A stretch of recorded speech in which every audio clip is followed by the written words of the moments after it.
Tommy, interim WBO middleweight title fight against Avtandil Khurtsidze. Is it a big step up for you? Yeah, undoubtedly. You can't say otherwise.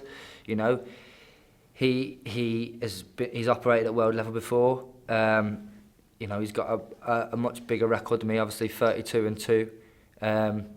So yeah, it is a step up, but it's a step up that I'm very confident of winning. If you look at the styles and you look at the styles that have beaten him, I've got the big thing that I've got over him is I'm a better boxer than him, and I don't think you can argue on that.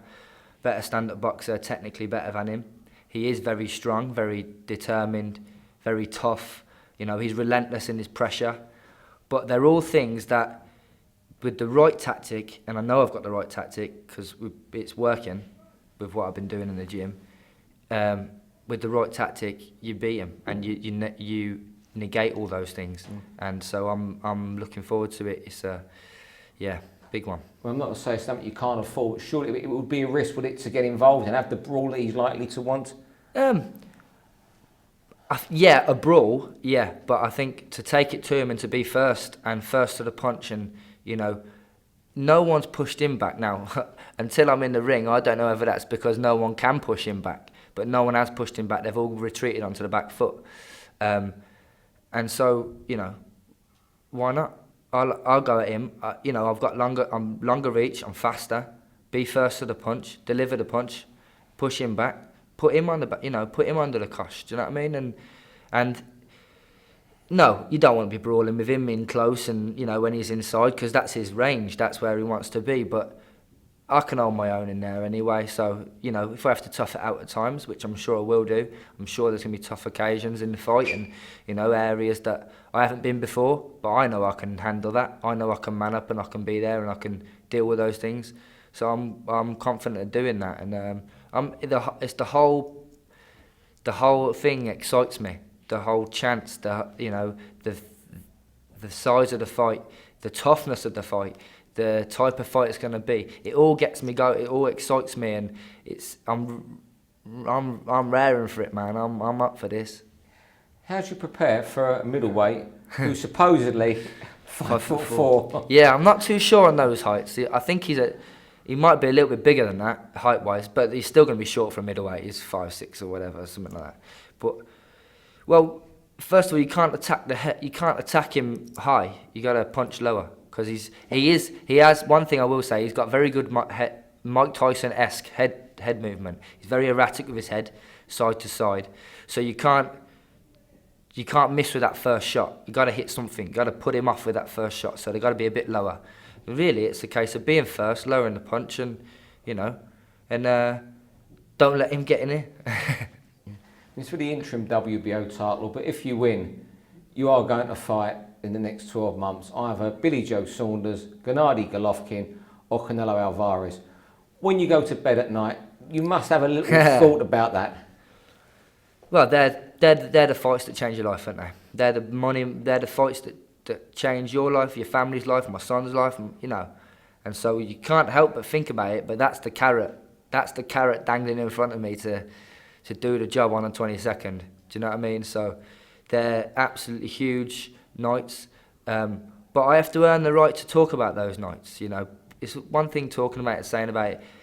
I can't really, you know, if I got Golovkin now, you'd say, I mean, because I'm in the WBO rankings, you could do the Billy Joe one, you could talk about. But if I started talking about Golovkin now, or talking about Canelo now, I get laughed off about it, and understandably so. Do you know what I mean? And I'm not, you know, I'm not a person to do that anyway. But by beating Khurtsidze, who is avoided, nobody wants to fight him. In America, he's feared. Like, you know, he's got this persona of being some immovable object beast, you know, terribly dangerous, powerful puncher and everything.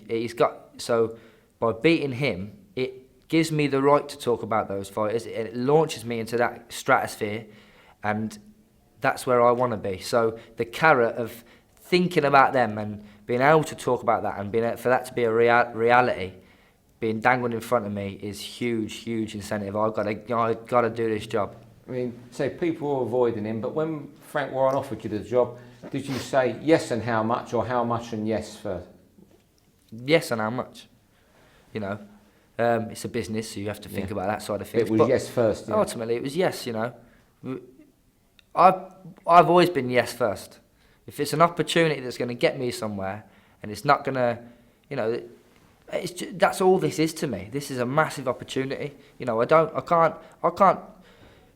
You prove yourself at that level, and it's a chance for me to prove myself at that level. And Frank delivered for me, delivered a big opportunity here for me, and I'm very grateful. And he always has done, and I'm sure he will carry on to do so. But I win this fight, and I seal myself some big opportunities and some massive fights out there. So yeah, it was just a yes, really. Yeah. What would your reaction be if you win this fight and then the next morning Chris Eubank Jr. and his dad are on Twitter calling you out? Well, they would do, wouldn't they? Because that's what they seem to do. They wait till someone's got something that they want and then call them out, tell them to do one, straight up. They're just... I got fed up of pussyfooting around the Eubank situation. They're clowns, and they are behaving like that's all they do. And I think the rest of the boxing fraternity, people who actually know boxing and are involved in boxing, they know that that's what they're doing, and they're mugging everybody off. And I'm sick of them, quite honestly. And look, I won't say he can't fight. He can fight, but he can't box. And what we've learnt from him in his last fight against an Australian who nobody knew, who was 11-1, who he turned down a 17-0 Commonwealth champion to fight him for an IBO title that, let's be honest, people don't regard as one of the main world titles. What we learnt was nothing new. He's fast, he's fit, he's an athlete. But has he got one punch power? No, he hasn't. Can he box? No, he can't. And did he get hit too much? Yes, he did. And that's the same thing all the time with the Eubanks. If you look at the pattern of his fights, it's the same thing. And they'll pick and choose how they fight, really, now. And they'll continue to do the same thing. But they'll call everybody out. That's what they always do. They call them out and then don't do it. So, it is what it is. I don't call anybody out, but I fight anybody. Devastating blow for you, I know, when he pulled out the fight, having signed the contract. But you beat Khurtsidze. Does it more than make up for that? Yeah, this is, I'm kind of laughing at... it was laughing at it. It was very frustrating for me, that situation, the whole situation. Very frustrating, very annoying.